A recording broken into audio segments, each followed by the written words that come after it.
Okay, good evening students. Today I just want to tell you about the shoulder dislocation. There are mainly three types. One is anterior dislocation, posterior dislocation and inferior dislocation. Anterior dislocation is the most common shoulder dislocation, which is of about 97%. Okay, and inferior dislocation is also called luxatio erecta, which is of 1%, and posterior dislocation is of 2 to 3%. Okay, see, anterior dislocation patient mainly complains of pain and unable to move the shoulder joint, and there is a restriction of the movements around the shoulder joint, loss of contour of the shoulder joint, and there is a fullness in the area of the shoulder joint. Okay, somewhat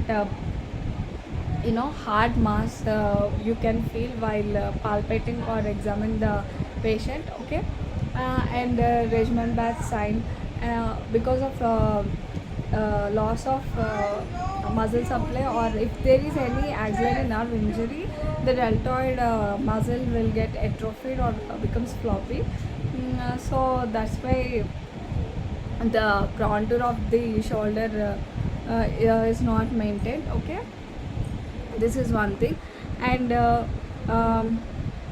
you have to first of all, you have to always advise an x-ray. Clinically you can definitely clinically you can appreciate, but you have to rule out is there any fracture around the shoulder girdle. Okay, so first you should always go for an x-ray and just rule out any fractures. Okay, then because before maneuvers, if you are going to do a maneuver, if there is any fractures, people or patient will feel very pain.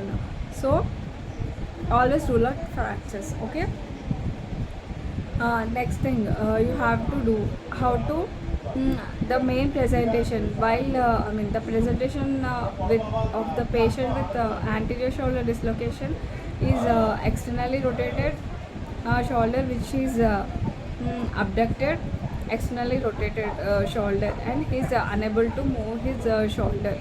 Okay, this is the main presentation of him. If posterior dislocation, reverse, a patient presented with internal rotation and adduction of the arm. Okay, next. So these are the features while he came to you to the OP. Next, how do you manage with?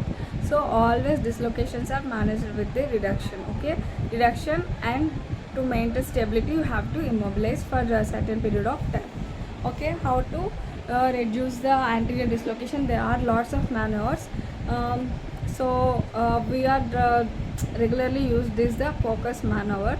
The mnemonic of this Coccus maneuver is the team, that is traction, external rotation of the arm, traction, external rotation, and adduction, and M for medial rotation or internal rotation. You have to do this step by step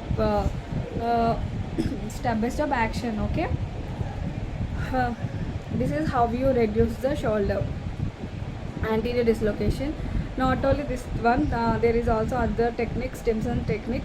You need not you need not to take any help from others. Okay, just ask the patient to lie down in prone position, and just hang his arm hang his arm just table side, and add some 5 lbs of the weight.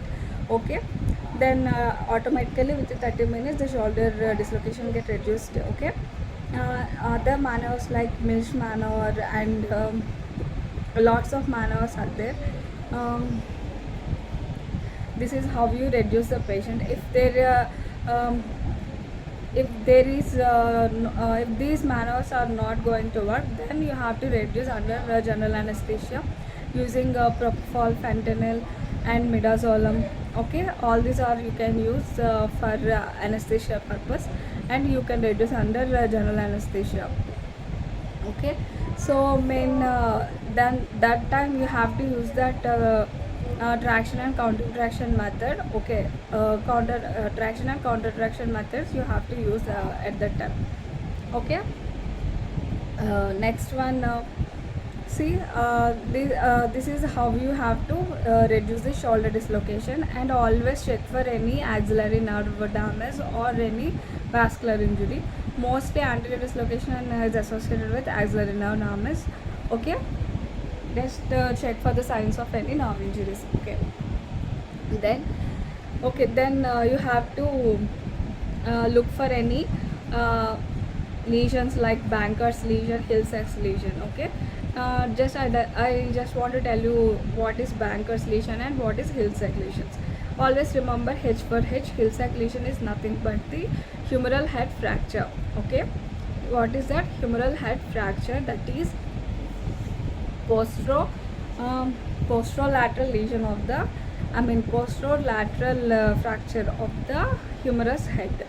Okay, Banker's lesion is nothing but the labrum. There is an labrum injury. There is labrum injury with or without bony avulsion. Okay, or bony avulsion fragment. So this is the thing. You have to also remember other thing is reverse Hill-Sachs lesion. That is nothing but McLaughlin's. Okay, please don't laugh. That is McLaughlin's lesion. Okay. Um, this is reverse to the Hill-Sachs lesion, which occurs at the anteromedial portion of the humerus head. Okay, these are the things you have to remember. So everyone just try to mechanism of injury also you have to keep it in your mind. If suddenly push the person very hardly from behind, then also shoulder dislocation occur, or hyperextension, very in extended position of the arm. Okay, in external rotation in extended position is somewhat if someone pushes you hard from the behind, then will also it leads to the dislocation, or suddenly fall from the bike, or overall weight falls on your shoulder. Okay, all these are leads to the shoulder dislocation. See, nowadays advanced technique for labrum, that is what Banker's lesion and all. Hill-Sachs and Banker's lesions are mostly maintained.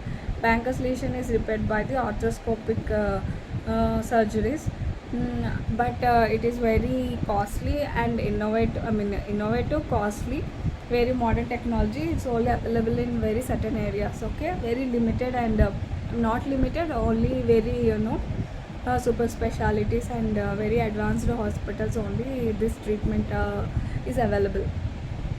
Okay, this is all about shoulder dislocation and all. And mostly after reduction you have to maintain its stability of the shoulder by using a shoulder immobilizers. These are the shoulder immobilizers, those are available in the market, which are helpful to maintain the reduction. Okay, because some people are often complaints with the recurrent dislocation of the shoulder, so you have to prevent the recurrent dislocations by using shoulder immobilizations for a few period, few weeks, that is 1 to 2 weeks. Okay,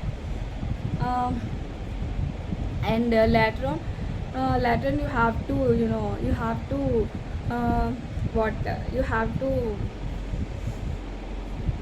give an advice about the physiotherapy also, because range of movements around the shoulder is very important. Daily works are always depends on our shoulders only, so always encourage the patient to do range of movements or movements around the shoulders. Okay, thank you guys. I hope this will help you. Okay, and remaining things are also you have to just go through it. Thank you.